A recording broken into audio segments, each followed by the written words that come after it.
My name is Dante Fuentes. I'm 62 years old. I'm the Chief Compliance Officer of Security Bank Corporation in the Philippines. I joined them last June 24, 2013. So I'm hitting my second year come June of 2016. I am also the president of the Association of Bank Compliance Officer in our country. And I am also the president of the Association of Certified Fraud Examiners Philippine Chapter. I've been in the banking industry for something like 37 years. Challenges for the retail banking system in the Asian region. We're looking at people and customers and of course the competition. People because we're looking at the ASEAN integration. Not only that, locally, banks are scouting for or headhunting for good people from other banks. So it moves the salary scale of some bank officers higher, and in the near future, when the ASEAN integration would come in, definitely Filipino bankers would be very sellable because they will be sending technologies from the country outside of the Philippines. In the same token, officers of other banks in other countries would be invited probably to join Philippine banks because they will be importing technologies of their country banking system. In terms of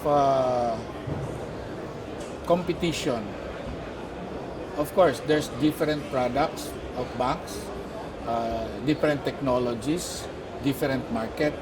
But while it may be a cutthroat industry, meaning what you have, I also have. We have deposits, we have loans.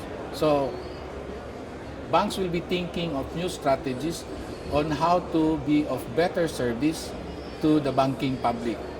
Not only locally within the country, but you're looking at the whole ASEAN region, plus of course, corresponding banking relationship in other countries. One is that something is unique in Asia.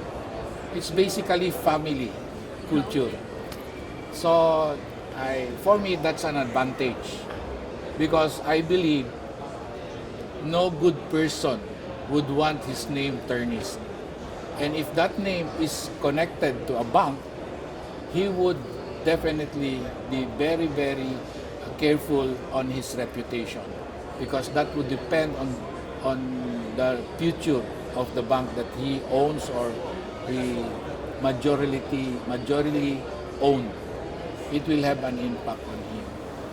And the other thing that would be there is good governance.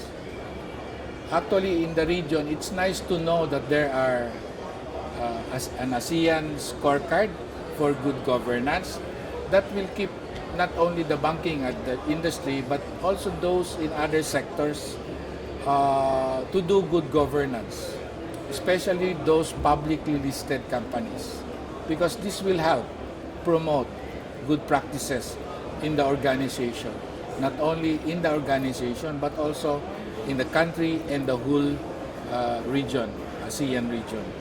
And it will be a good sign and it improves your reputation as a bank or financial institution. I believe that the banks have a responsibility to educate their customers, especially with the recent trend of the skimming of ATM. Yeah, it's basically education.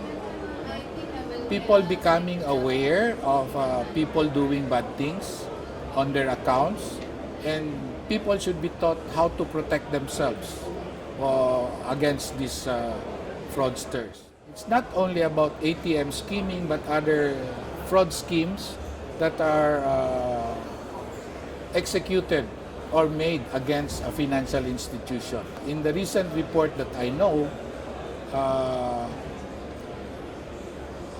bank crimes, meaning robbery, external things, hold-ups, done outside of the bank or even inside when it's through robbery is very small compared to what's done inside a bank. People should be aware about fraud, but there are two schools of thought about fraud. Some are saying, no, let's not teach our people about uh, fraud prevention. Some people are saying, let's teach our people fraud prevention so they can help protect the institution. And that's very important. The right culture should be in the institution on how they will do it.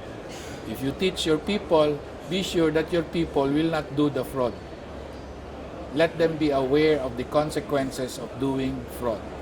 On the other side, if your decision is not to educate your people on fraud, then you must have a very good risk management culture in place that will be able to protect not only the general banking public, but also the financial institution that you work with.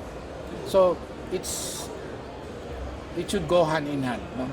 Meaning risk management and fraud prevention should be the basic thing, and awareness would be one of the best way to solve it.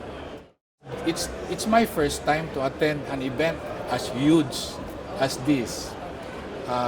There are 4 events simultaneously going on.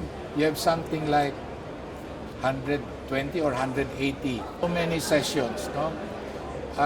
It's overwhelming as far as I'm concerned, but I try to manage to those things that I want to participate in. And it's a good experience. It's like a supermarket of conference. Thank you very much also.